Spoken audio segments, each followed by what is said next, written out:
It's Golden Hour Adventure Time, featuring everyday people doing extraordinary things. From the peaks of victory to the valleys of defeat, these are their stories. Now, from the back of the pack, your hosts, Justin and Robbie. That was the longest 5 seconds I think I've ever seen. That was pretty slow. Yeah. Welcome to the podcast. So here we go. We're already a mess. Today's guest is a super fun, quirky individual that we all know and love on Instagram, Wear Folklore and wearfolklore.com. You can find Elliot Madsen on Golden Hour Adventures. Welcome to the podcast. Hey, how's it going, guys?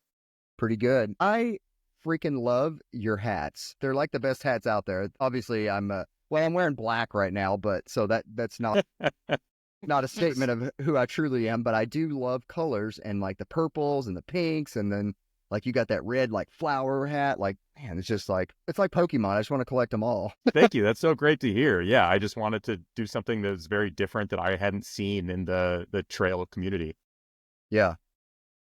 Well, let's talk about it. How'd you get into how did folklore become a thing? Like, what's the name? Where did that derive from? And Sure. tell Yeah. us all about it. Yeah, let me tell you a little tale here. So I've been running for quite a while, and then I've lived in Portland, Oregon for the past 9 years or so, and have become heavily immersed in trail running. And my background is in marketing and advertising, design, writing, video editing, motion graphics. I've had kind of every job you can in the creative industry, and Nice. I always love creative side projects. And I wanted to create some sort of brand to put my vision out into the trail running space, because I was finding that the clothes that I wanted to wear while running didn't really exist. I wanted to create something that was trail running apparel that didn't look like trail running apparel. And the athleisure industry is huge, but I was finding that I could never find the right style or cut or quality. And athleisure wear is sort of designed to look like you're always working out, no matter where you are. And I wanted something to look like I was never working out. And so I created the idea of the opposite of athleisure wear, which is what I call leisledic. And from there, Folklore was born. I love storytelling, and as I said, I'm a writer. I love folklore and mythology. So folklore became the play on the word folklore. And to differentiate my brand, all of my prints that I use that you were mentioning are hand illustrated designs, limited run prints, and they're all inspired by flora, fauna, and cryptids of the wilderness. So every print has a story to tell. And I say that folklore is for legendary days, and a legendary day is any day with a story to tell, whether you ran an ultra, whether you ran a 5K over lunch, whether you walked or run, you are the legend of your own story. And so you are the folklore. That's awesome. Yeah, I want to go back a little bit and talk about the colors. Why? And Robbie may not be in this conversation, and I don't think he is, but me and you, Elliot, can talk a little bit on the colors. Like, why is every men's shirt or shorts black, blue, or like some navy, like in a dark green, like so like blah? I want some like pinks. I want some bright greens. I want some freaking neon colors.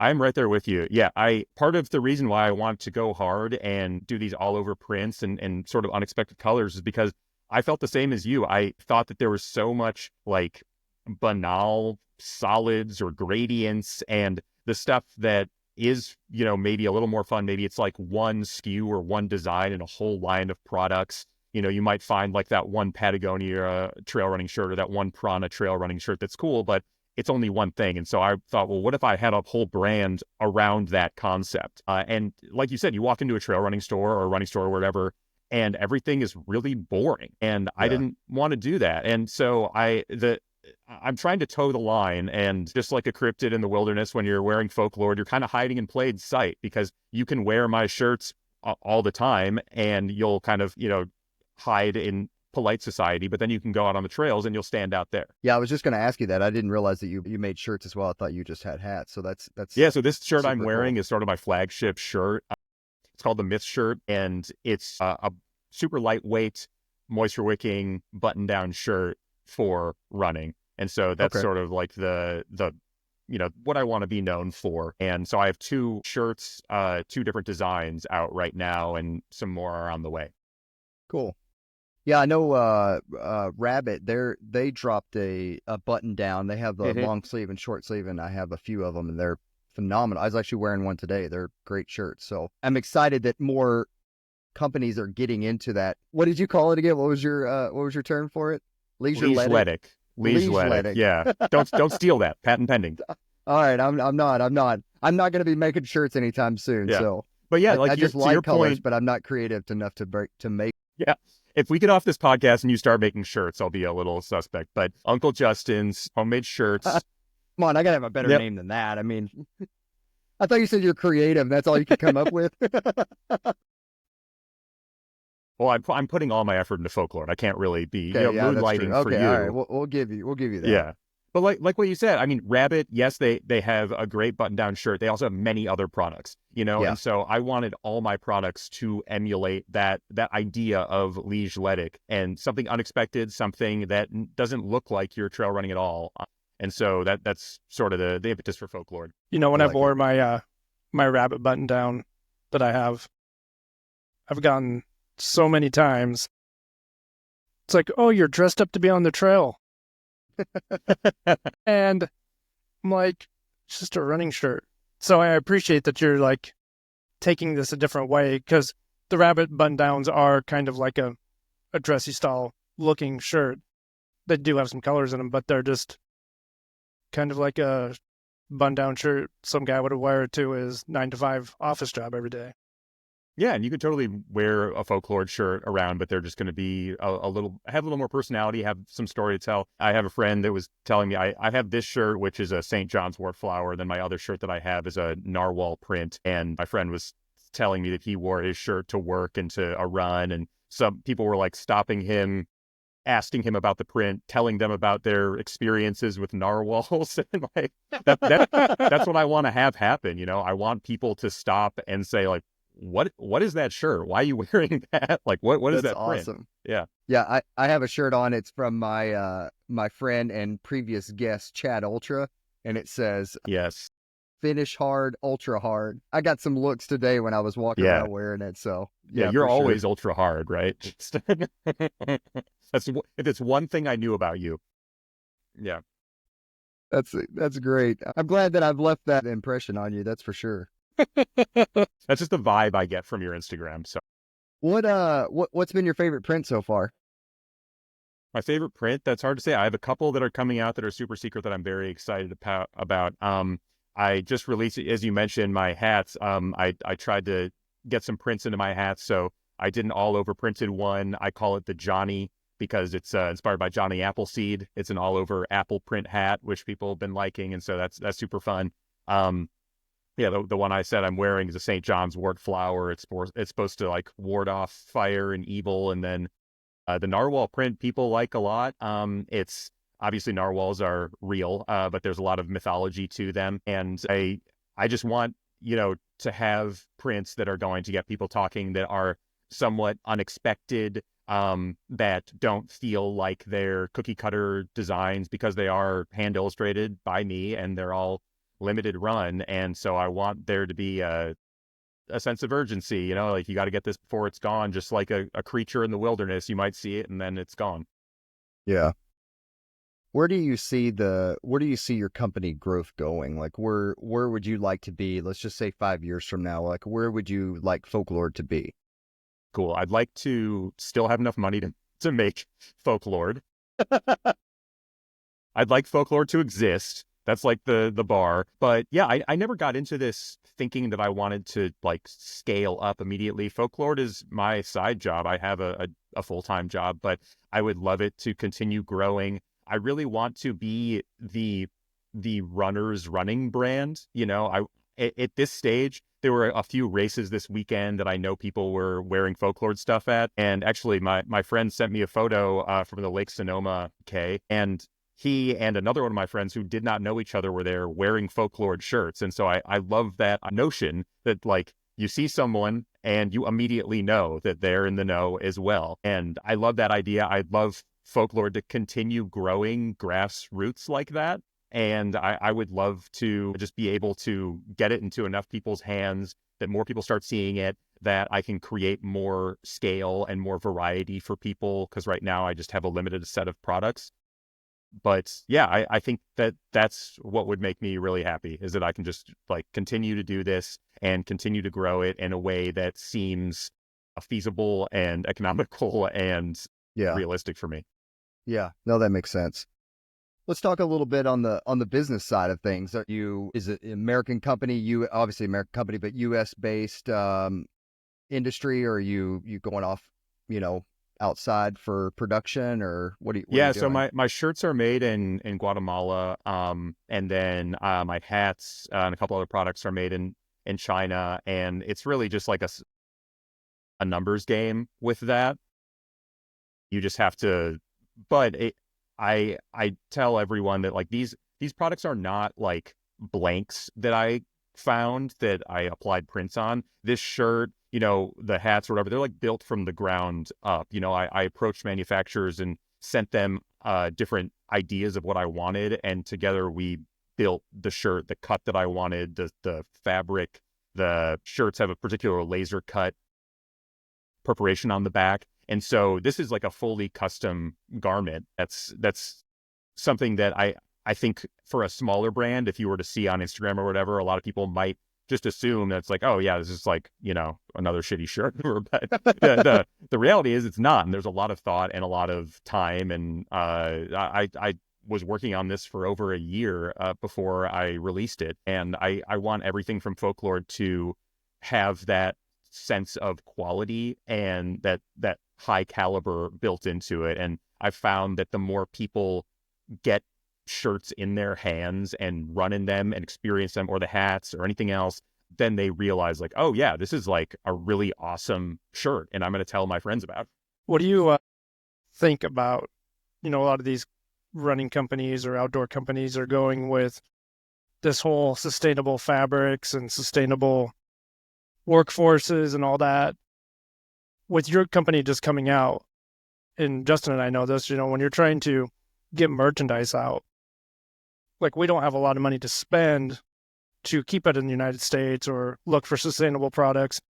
What are your thoughts about how the industry is trying to push this whole sustainability on athletic gear? I think that there's a world where I can get Folklore big enough that I could focus more on that sustainable aspect.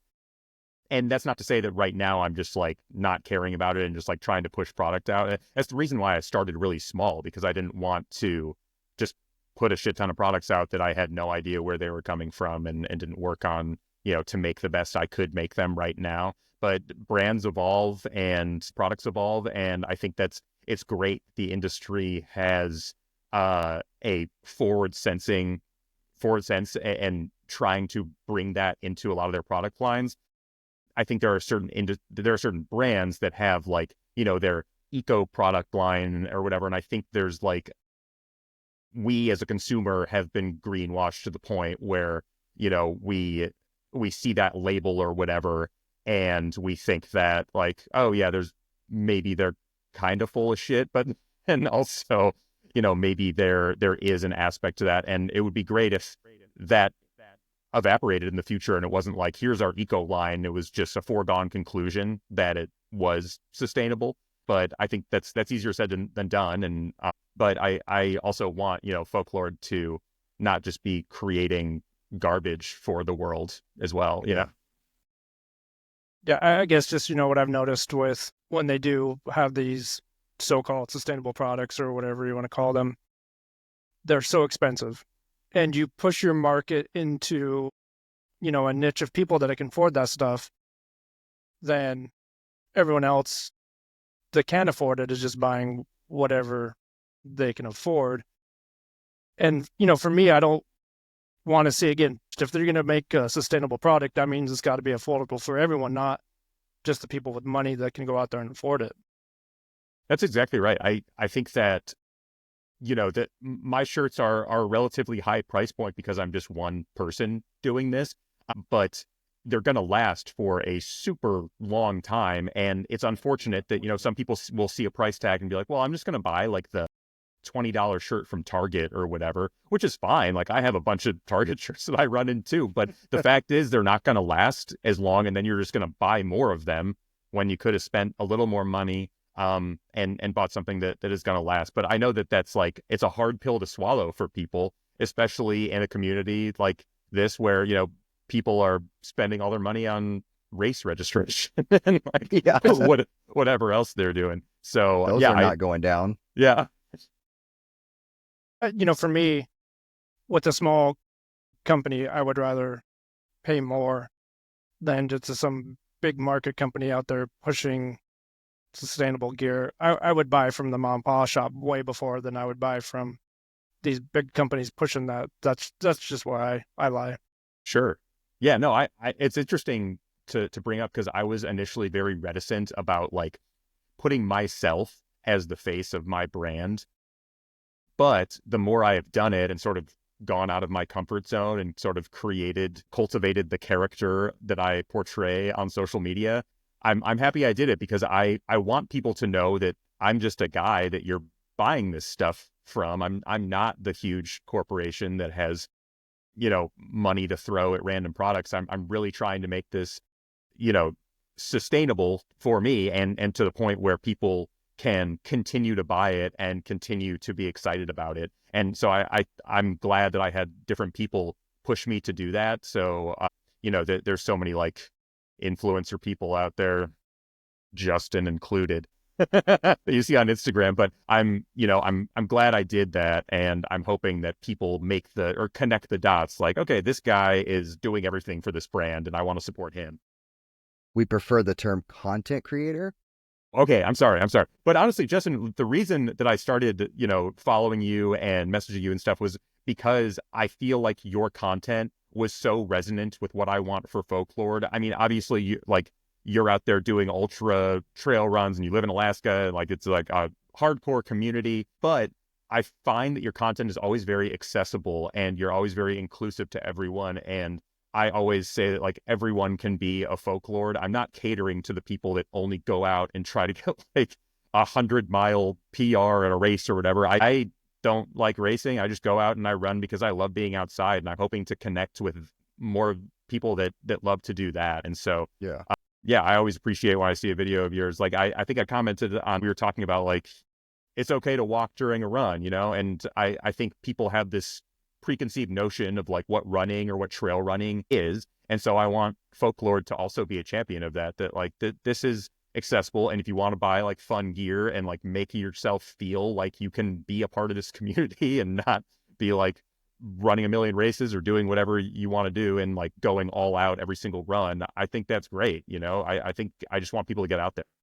Yeah, no, I really appreciate that. And that is kind of where, where I like to take my content a lot. It's just the fact that it's like, hey, you are a runner. If you're going out and you're running, you're a runner. Like, it doesn't matter if you have to walk on your run. Who cares? Like, that doesn't degrade you in any shape, form, or fashion as a runner that you had to stop and walk.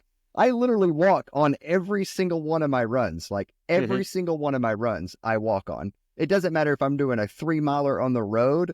There's going to be a point where I'm be like, oh, this sucks. Let me take a walking break for a second. Hoopers. That doesn't discredit me as being a runner at all. And it's no. But the amount of freaking hate that I get and who other people get for walking on their run, it's dumbfounding to me that even exists in this world. And it's just like, I don't know. I like to make fun of my roadies a lot, because they're the ones that typically come at me about walking on my run. But I just say, hey, once you jump into the trail world, let me see you run that whole race. Look at that mountain. Let's go on a 20-mile training run and let me see you run the whole training run. Yeah. All right. Yeah. Put your money where your mouth is. But no, I appreciate that. And just like what Folklore is, it's all about having fun. It's all about just being out in the wilderness, being out there with your friends if you're running with a group or if you're going out by yourself, just being in the moment and having fun with it. Like, you're out in nature, like, enjoy it. I've been running here in Alabama for a couple weeks, and on every single one of my runs, I've seen white-tailed deer. And it's just like, it's cool to me because I don't see those a lot in Alaska or at all because we don't have whitetail. But, it's just like, they're kind of used to people being around because it's a state park, and they're always just stop and look, see what's going on. Today I like snuck up on one and got blown at with the does. They snort at you, and so I don't know. It's just like it's fun to sneak up on animals and that aren't going to sneak back on try to kill you. Like a deer's not going to try to kill me, so that's fine. But Quit yesterday pestering the I deers. almost It's like park Then I'm gonna rangers get arrested. ushering you away. Yeah. I don't know. Like yesterday, I almost stepped on it. It was a little grass snake, but just a little grass. Stopped and like took a little video of it and like, hey, look, what's up, guy? Like helped him off the trail and stuff like that. Like I don't know. It's just you're out there in nature. You're like have fun with it, and that's what I really appreciate about Folklore. Is it's just you guys are you. I don't know if you have you guys yet. It's just you. You're creating cool patterns. You're like. Your videos are so fun. Like I enjoy watching them because they're just like, they're super out of this world. And that's what I love about it, and it's, Thank you. It's cool. But leading into that, I want to discuss like, how did you said that you have like this huge creative mind and you've worked a lot in marketing and that style of stuff drives you to create your style of videos. Cause everybody's videos are different, right? And like the style that they create the content with. And now we're in my realm of things, the content creating. I love discussing this, but like, where did you get the idea of like popping up behind a tree or, like those are funny to me and it's just little attention getters, but you had to have that idea somewhere. Yeah. I think there are so many brands and content creators that like there's about every niche in the running world has been filled. You do a great job of just like being fun and inclusive. There are other people that really lean into like the pain cave of running and like how much running sucks or there's like the Nikes of the world where it's like the serious guy doing a tempo run. And so I'd like to say that I had some sort of like board of yarn that I was connecting a bunch of strings to and like figuring out the perfect video to make, but that's not true. I just wanted to give Folklore some sense of authenticity by being a somewhat inauthentic version of myself. Honestly, being in front of the camera, I don't like. And so I cultivated this persona of the Folklore that really loves being out in nature and loves being on camera and doing dumb shit.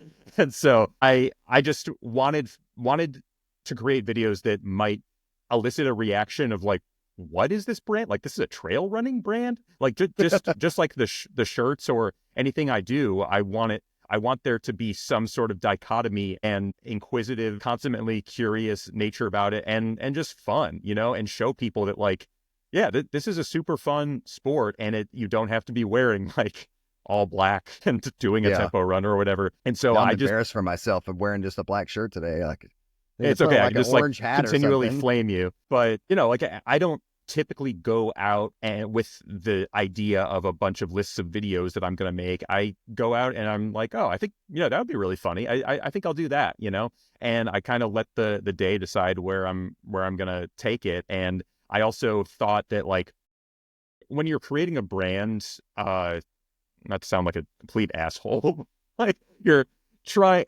when you're my TED talk here, I wanted to make sure that everything felt very, very articulate and thought out. As I said, my background is in branding and marketing and advertising. And so like I started with creating the brand guide of Folklore, the voice, the designs, the patterns that I wanted. And I think part of that is the art direction of the photography. I want everything to be ownable, as they say in marketing. And so I don't want you to be able to look at a photo and not think like, that's a Folklore photo. I know that because that guy looks like an idiot. It's like popping out from a tree or whatever. So I think that idea of like, I call it candid cryptid photography. It's like you just spotted somebody in the woods. And a lot of times that's how people happen upon me as well. But I wanted that sense of curiosity, of fun in everything I do and for it to just be a part of the brand inherently. Have you ever, it's funny you mentioned like someone popping in on you. Have you ever had somebody like you're out there filming content and somebody just walks by like, what the freaking heck is going on here? Actually, I know I was just listening to one of your episodes and talking about embarrassing stories on the trail. I typically run very early in the morning. That's just, I'm a very early morning guy and I run with my dog a lot. And that's just when I like to do it. And that sort of buffers me from looking like a total idiot in front of people because nobody else is out there like 5 a.m. or whatever. Yeah, exactly. And I don't like people, which is You what you heard it wanted. here first on Golden Hour Adventures. That's it. That's the key tenet of starting a brand and getting ingrained in the community, to not like anyone. Yeah, I was just telling a friend this morning that I was, like early in the summer, I do this series on Instagram called Trails Hiding in Plain Sight. And I just wanted to give people a sense of like where I like to run. So I'll do a little like expose on a trail I go to. And it was like, we had a stretch in Portland over the summer that was over 100 degrees for a while. And so I was out on a trail at like 5 a.m, and I was already feeling it because heat is sort of my kryptonite. And I had my phone in front of me doing like a selfie video introducing myself and the trail I was going to be on. And I kept messing up. And I just rolled the camera and I did like 6 takes of it. So I had it. And I put my camera down, and as I lowered it, there was a guy right in front of me going the other way. And so I probably looked insane just repeating my name and where I was multiple times. But yeah, I mean, I'm sure that you've run into several things like that doing your videos as well, Justin. Yeah, I was creating one today, and I just had my little gimbal, whatever that thing's called, sitting up in the trunk of my car. And I was just talking as I was doing it, and there's people like driving by and like staring at me because I'm being loud. I can't be quiet because that's just who I am. And there's other people like talking over in the parking lot, and they're just always kind of looking over at me. I'm like, yeah, I don't know. Follow me on Instagram. Yeah, it's influencers in the wild. Yeah. I do get caught a lot though. Yeah. And then I make all my friends, Robbie's done it a couple times that, hey, grab this phone and videotape me. So that's a perk with running with friends. But you know what? I lose a lot of running friends too. I don't understand why. They come and go very frequently. I don't understand it. I don't want to film another video, Justin. It's funny. Well, let's talk about your running history a little bit. Like, how did you get into running? Like, you said you don't race much. You just go out and enjoy running. But yeah, so talk to us a little bit. Like, how'd you get into running, trail running? Yeah. So I was just a road runner for a very long time. And I used it for like supplemental cardio for whatever other stuff I was interested in, like rock climbing or weightlifting or whatever. But I always loved endurance sports. I've done a lot of cross-country bike touring, but as you get older, it's just like you don't have enough time to do that, to cover hundreds of miles and, take all that time off work or whatever. So I wanted a way to supplement that itch, and moving out to Oregon, we have access to so many trails and so many incredible things that I just wanted to experience. And so at about the same time that I started running longer and started heading out on the trails, my wife and I got a new dog who was kind of nervous at the dog park, and she really needed a lot of attention and energy. And so I just started trail running with her, and she immediately loved it. It helped her become more independent. It helped her become just a better dog in general. And so through that, we just kind of pushed each other, and we started exploring more together, and she is awesome. And so that just pushed me to do more and more and more. And then I eventually was like, well, I think I'll, run a 50K. I think I'll run 3 50Ks. So it just kind of kept going on and on. And so, I love, just as I said, going out by myself, and I'm not like looking to crush any records or FKTs or whatever. But yeah, I love just being out there and exploring. Any desire to run races anymore? Or? Not really. Yeah. A lot of the places I run around here are race routes or like well-known places, but I just like to challenge myself. If I have a good day, I want to feel that good day. If I have a bad day, I want to feel that bad day. And I've never really liked the idea of like having to be at a starting line at a certain time or a certain day or whatever. I'm someone, just like with Folklore, like if I say I'm going to do something, I'm going to do it. And I've never really needed a race, or like some people just like to have that goal, or like to have that race or whatever that they committed to work towards. And that's great, but I just have never really had the desire to do that. But I will say that like everyone I've met who is like super into racing has been super welcoming of Folklore and embracing that. And I had the opportunity to volunteer at at a race, 100-mile race earlier this year, and it was super fun. And obviously, just to get it out and get it into the hands of people who are really going to enjoy this product, I'm hoping to do more of that. But I just never, had the desire to go and race. Yeah, and that's a interesting, topic that you bring up. Like I'm a racer. I like to race. That's what I like doing. Robbie likes just going out on long adventures. And so it's kind of, that's how we work really well together, is because I'm the racer. He's the adventurer. You're a real odd couple. Yeah. We make it work. We've only gone to counseling once.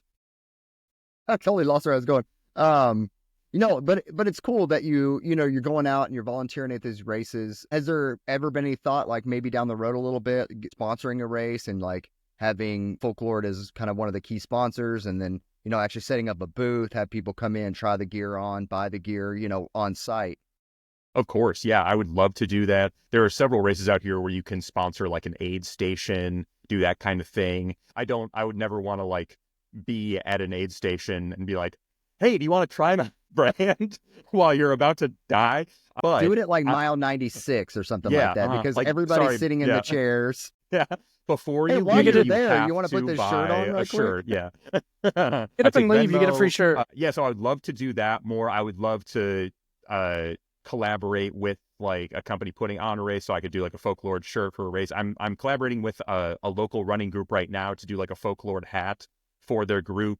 There's another pretty well-known running group that I'm doing a run with next weekend that I'm going to bring some like tester products to. So I want to do more stuff like that. I like the personable aspect of as opposed to being like at a huge race, to do like a smaller group run where I get to actually talk to people and explain what I'm doing, and then, hang out with them and let them, as I said, like when people try the product, it immediately solidifies why, I'm doing this and the quality and everything. So the more that I can do of that, the better. I like that. You mentioned your embarrassing story of content creating, but I can only assume that you have an embarrassing story from on the trails of your many years of running. There's got to be something.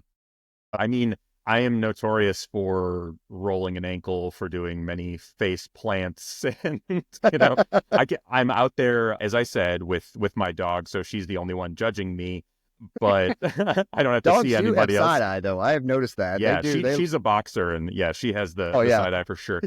But so all those things, I'm thankfully buffered from the prying eyes of other individuals witnessing me at my worst moments. But I love running all year in like the rain and the mud and stuff, and trudging through just the shittiest weather imaginable. So there have been many, many times where I've come out of a run just covered in gunk and mud and stuff. So that's awesome.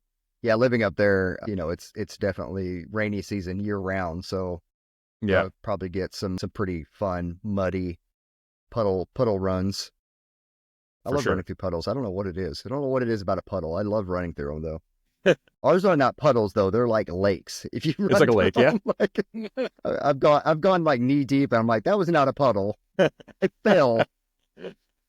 And I'm still sinking, So one question I do have, and I'm stepping back to like minute 3 of the podcast. Okay. You said you had limited runs on your gear. What is a limited run? A limited run means I only created 100 shirts of this style. So, I knew what a limited run. I guess I didn't ask you. I was asking like, well, how many did you have? Okay. You're like, so Justin, when you do something limited, that means that there's only a finite amount. I had to pull the dictionary up for that one.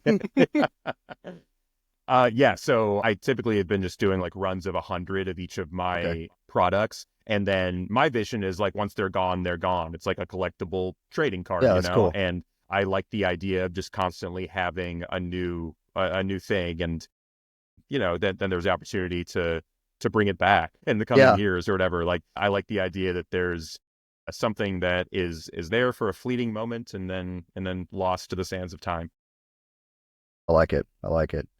Well, besides Folklore gear, you have to have like something on your feet. You probably have a pack for the longer days. Like your nutrition is probably something like what kind of gear do you use besides Folklore? Yeah, so I am a person who will find a product and like buy several of that same thing. I'm kind of like a cartoon character in that regard. I just get really deep into a product, and I was Because really once they heavily change it, it's completely no, different. yeah, you gotta buy multiple. So I was like super heavily into Altras for a long time. I had a lot of like IT band and knee issues, and the Altras completely cured that. And then eventually I had like really bad Achilles tendinopathy doing zero drop shoes. I was So waiting yeah, for it. There was a but in there somewhere, but yeah. Then I had to amputate my leg. So yeah, no, but my like ultras. yeah. So I still love Altras, but I've found that like being a little more flexible and learning from the past has helped as I've aged. And so I still run in Altras. The Lone Peaks are great, but there's a local Portland brand that I'm sure you guys know called Speedland. I've recently, I have a friend who works with them and recently started running with those. They're very awesome. I started running with Topos, the Mountain Racer 3. I really like a lot. And I found that it has helped me just like, buffer a little bit of the different chronic pain that I have from doing this to myself. I I typically run in a vest. I don't know about you guys, just like a hydration vest. And as I said, I like to do like all my runs by myself. So my friend was giving me shit the other day for doing a 40-mile run and carrying all my water. And he was like, why did you bring a filter? And I was like, I can't, just don't talk to me about it. I need to carry all my water. And so I need a pack with like, multiple water bottles in the Camelback. So like, I had the, one of the Solomon packs I really like. I was constantly going through like, just random packs on Amazon for a long time that you would pull a zipper and it would just like rip the entire bag open. I was think like, maybe everybody starts out in that market. yeah. Yeah. So think but everybody I like does. held on very strong with that. And then I was like, well, if I spend $15 more, I can get something That that's good. zipper will So last 2 zips. yeah. So yeah, I love that. And like, I just like, I'm a very big gear guy. That's why I always loved bike touring, because I loved like figuring out my pack and figuring out like the minimalism of it, like what I needed to survive on a multi-day tour. And that's kind of how Yeah. I treat trail running. Like, oh, well, there's this pocket here and this is great for gels. And then this one. And then my wife is like, okay, I don't want to hear about this. So yeah, I mean, I bring that on most runs. Mostly it's like for my dog. I don't drink a ton of water, but like if I'm out with her, I just like to be over prepared. On longer runs, I really like Huma gels. They're great. And I find that they have the most tolerable flavors out of any of the other gels that I've ever eaten. They're a Tennessee company, actually. Okay. They're like a chia seed base. Yeah. Yeah, I just tried them. I just reviewed them the other day. It was Cool. Yeah. I was impressed. Yeah, I was impressed by them. Yeah. They feel good on the old tummy, cause too much distress My there. only thing is eating them too much, because chia seeds are kind of a fat base, and so Yeah. I would get worried with going out with 40 of them for a for a run. To bring a roll of toilet paper with me. Yeah. Big roll of toilet paper, throw that in the pack. Yeah. But on long runs, I typically will bring, I think I messaged you about this. You brought a candy corn on a run recently. Yeah.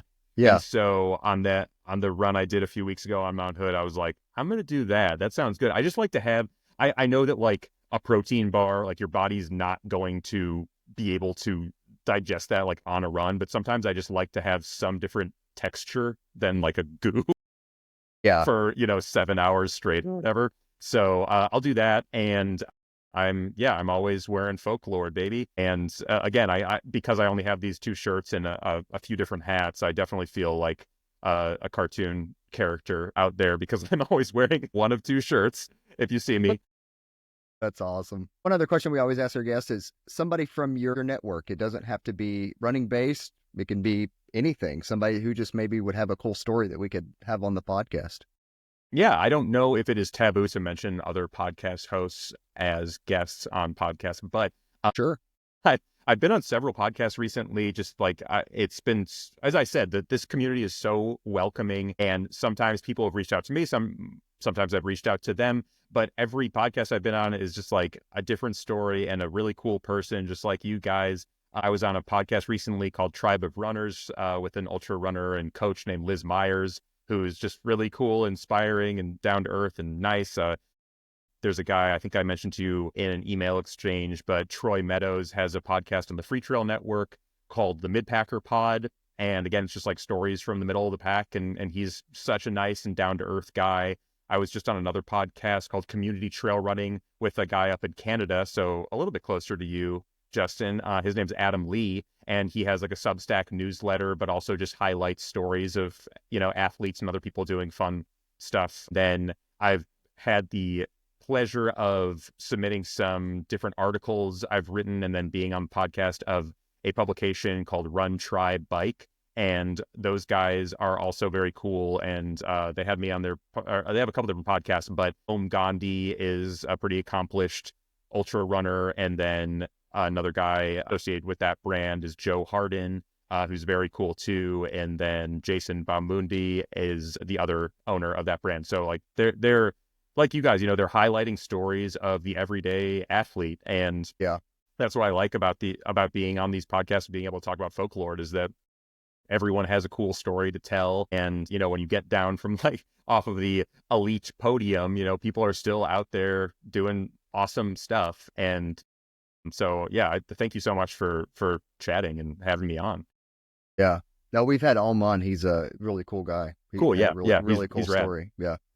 And then we've both have had articles in Run Try Bike as well. So those guys have okay. All right. been great to us for sure.